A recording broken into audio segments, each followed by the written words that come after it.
Good morning, everyone. This is Nathan Lindorf with The Rational Independent, and for today's Reddit rant, we are back to Newsweek. And just in case you thought that maybe we were dealing with a little bit of unbiased reporting, here's the headline. Ron DeSantis' board rages against Disney World after legal humiliation. That's not unbiased. It's pretty clear that the person who wrote that headline really doesn't like Ron DeSantis. That's an interesting headline, and we live in a world where a lot of people pretty much just scroll through their phones, look at headlines, and kind of absorb a very high-level view of most current events, and don't really dig past that. Again, we're all busy. Some people can, some people can't, some people care, some people don't care. It is what it is. So let's dive in. To give it a little background, we have an ongoing culture war in Florida, where Governor Ron DeSantis and the legislature have drawn a line in the sand. For better or for worse, they are picking a fight with those who support gender deviance. If you've watched any of my videos, you've probably seen that I'm not a big fan of legislative fixes for cultural issues. The simple fact is, it's a poor fit. It's rare that you can get a really solid, good resolution to an issue that stems from the culture through political measures. As an example, prohibition.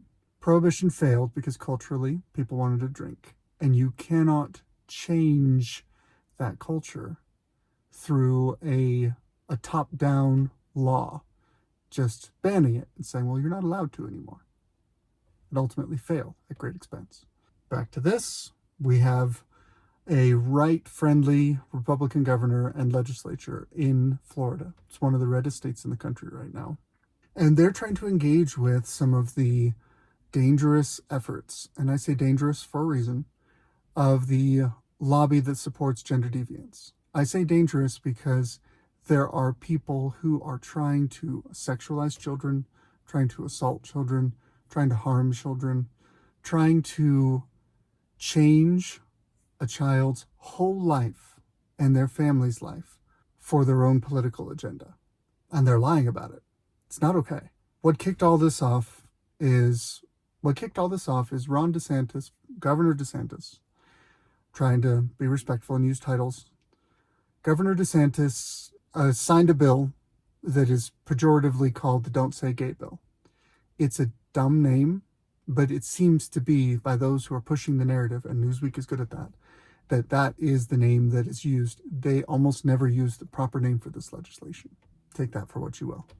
But the Don't Say Gay bill, the Parental Rights and Education Act, if I recall correctly, is a bill that said you're not allowed to engage in conversations about gender identity, sexual orientation, or really sexual matters in general with children grade 3 and younger. Seems reasonable to me. But a lot of people basically on the left, tried to create the sense that this bill was saying it was now illegal to be gay in Florida. The interesting thing is, Disney in general and Disney World in specific came out and made some public statements in support of the lobbyists and other groups that were against this bill. In other words, they dipped their oar in current events and said, hey, we want to weigh in on this conversation. We come in on the side of gender deviance. And Ron DeSantis, Governor DeSantis, is pugilistic. He shares that trait with Donald Trump. He's more than willing to pick a fight with people he doesn't agree with, regardless of their size or influence, and so he went after Disney. Now, Disney had a sweetheart legislative deal, where basically a portion of Florida was essentially governed by Disney World. They had their own police, their own fire, their own civil infrastructure board. I'm pretty sure if you look at it, they could build a nuclear power plant on their section of Florida if they wanted to. That was within the purview given to them. Basically, the Florida legislature, something like 60 years ago, 50 years ago, whatever, wrote them a blank check and said, here you go. Here's your little section of Florida. You do whatever you want with it, and we'll stay out of your way. Well, you poke the bear, sometimes the bear bites back. And Governor DeSantis, he went after Disney and he took that away through legislative process, through the proper channels of governance, and has replaced it with a different oversight board, not controlled by Disney. And here's what's interesting. Apparently, that law that takes the old way of doing things away from Disney World is just about to get ratified in the Florida legislature. And a week before it gets ratified, the people who are running this improvement area, running this area of Florida on behalf of Disney, in other words, tightly allied with Disney, basically signed away all of their rights to Disney. And in essence, they gutted the power of their existing board so that the new board coming in would have no power. They're trying to do this essentially to do an end run around what the legislature is trying to put in place. It's clear the legislature is trying to curtail Disney's authority over this area, and Disney doesn't want to lose that authority. Not shockingly, so I've kind of summarized where we started off here. That's the legal snit fit that's going on right now. And properly, that's going to end up in the courts, and it'll get sorted out one way or the other. The headline says, this is a legal humiliation, and Ron DeSantis' board is raging. Whatever. No, what they said is they're trying to do an end run around the legislation, so we're going to hire some lawyers and we're going to fight it out in the courts. The remediation being proposed by, quote, Ron DeSantis' board, quote, is to follow the legal process, to use civil procedure to accomplish their ends. You can't object to that unless you're a revolutionary and you don't want the system to work. To take a step back, I want to look at some of the phrasing and reporting going on in this article, because I think the way the discussion is being framed is very important. And we run into this a lot in mainstream reporting, which is what seems to be come up almost exclusively in r/politics. But don't worry, there's no bias in tech. So this comes as part of a battle between conservatives and defenders over LGBTQ plus rights. Republicans in over 24 states are trying to stop gender-affirming care for minors and drag shows in front of youngsters, that's a fun word, in steps they say are intended to protect children. Critics say such measures are harming all LGBTQ plus people, particularly vulnerable youths, and depriving them of their rights. I give them one bit of credit here, which is that they are not overtly taking a side in this conversation. They are reporting, saying this side says this, and this side says this. And they're not overtly saying, and by the way, I'm with this side.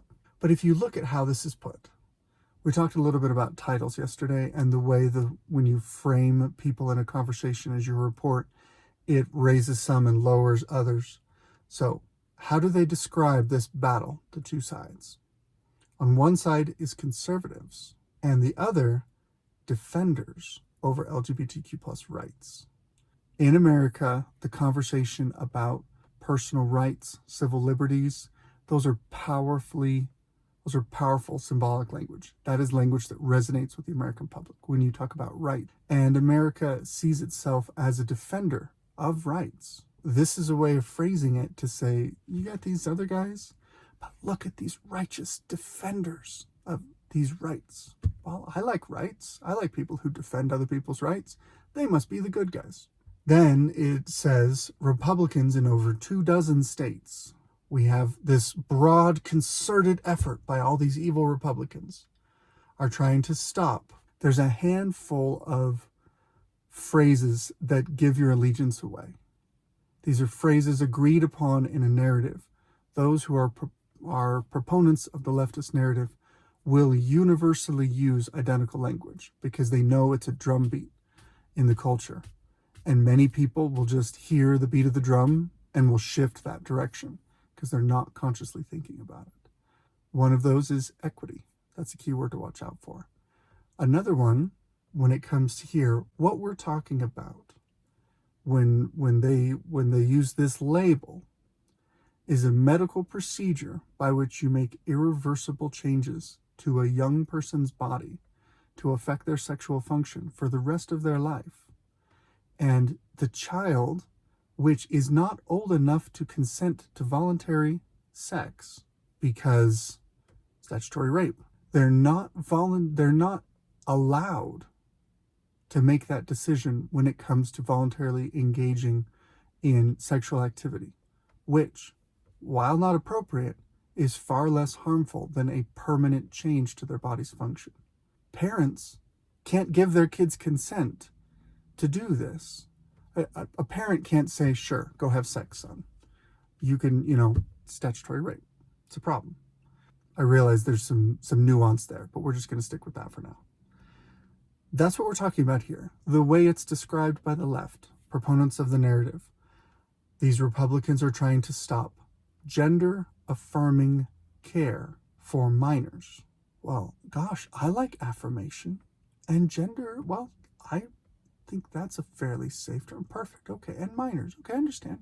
There's all sorts of things in the law where minors, need to be protected. This is a vulnerable group. We want to affirm these vulnerable young children. The language shapes the perspective of someone who's not paying close attention. That's why they do it. That's why it works. It is a lie, and an evil one at that. And then, this is particularly choice. And drag shows in front of youngsters. If you want to take your child to a fashion show, they're probably going to get an eyeful because some of those models in a regular, typical, normal fashion show aren't wearing much. But it's the human body. It is what it is. You're going to learn the same thing in science eventually. Whether or not you take your child to that, that's up to you. Drag shows are often hypersexualized performances where very, very scantily clad, often men, gyrate. That's a nice word for it. In a provocative manner in front of little people. There's no other word for it when it comes to these youngsters. Do you think an 8-year-old boy wants to see a gay man in clown makeup twerk? Let's go with that word. Yeah. Twerk right in front of him? The answer is no. And even if the child expresses an interest, the answer's still no, because it's wrong. Because what you're doing is you're shoving stuff into the brain of an immature child who's not prepared for this sort of thing, and you are going to twist that child up. That's the point. That's why they want drag shows. There's a harsh but true saying, the left doesn't need kids, they have yours. If the left is going to continue to progressively move society, which we've talked about progressives in the past, that is the agenda, that is the drumbeat, then they know it's a generational struggle. It's intergenerational. They have people who are currently adults who are all in on the agenda, but they know that they need to continually recruit from younger audiences in order to keep up their numbers.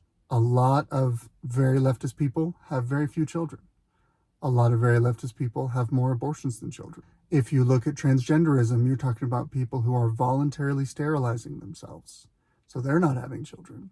You end up with a situation where they're not replacing their population, but they realize they don't have to if they can convert your children. So they want to try and create as many circumstances as possible where they can shove inappropriate sexual content into the brains of young people who are not prepared for it to soften the ground and make them more likely to be pulled politically into their group as they grow older. Okay. In steps they say are intended to protect children. And it's interesting. Not in steps to protect children or intended to protect children. In steps they say are intended to protect children. In other words, they're implying that while Republicans are saying this is their motive, really there's a different motive. In other words, it's not about protecting children, it's about harming LGBTQ plus people. It's not about protecting a minor child, it's about hating a protected class. That's how it's being framed. But they're looking for just little ways to just kind of nibble away and kind of push you in that direction without even you really noticing you're being pushed in that direction. I'm running long, so I'm going to go ahead and wrap up. Basically, they gave all the stuff to Disney. We already talked about that. One of the board members says this essentially makes Disney the government for this area. We're going to have to deal with it and correct it. It's a subversion of the will of the voters and the legislature and the governor. It completely circumvents the authority of this board to govern.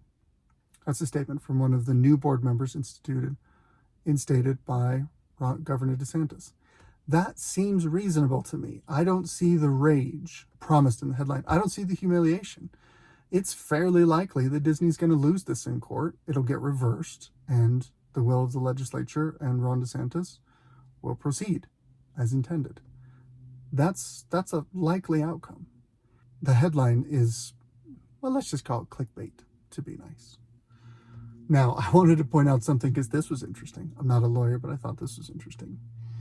The agreement signed between the old board and Disney contains a rare royal lives clause, which means that in the terms of the agreement, if the agreement stands, it remains valid until 21 years after the death of the last survivor of the descendants of King Charles III. What? I'm pretty sure that is a legal clause that says we want this to last forever. I mean, and I think Disney might be looking at language like this because I think in the next year or two, they lose the copyright on Mickey Mouse. And that's going to be a big problem to Disney's marketing. That's going to be a big problem. But copyright, I believe, lasts 95 years. Now, I will give brief props to the author of this article because they do quote from both sides. And they don't overtly say this is the side that we stand on.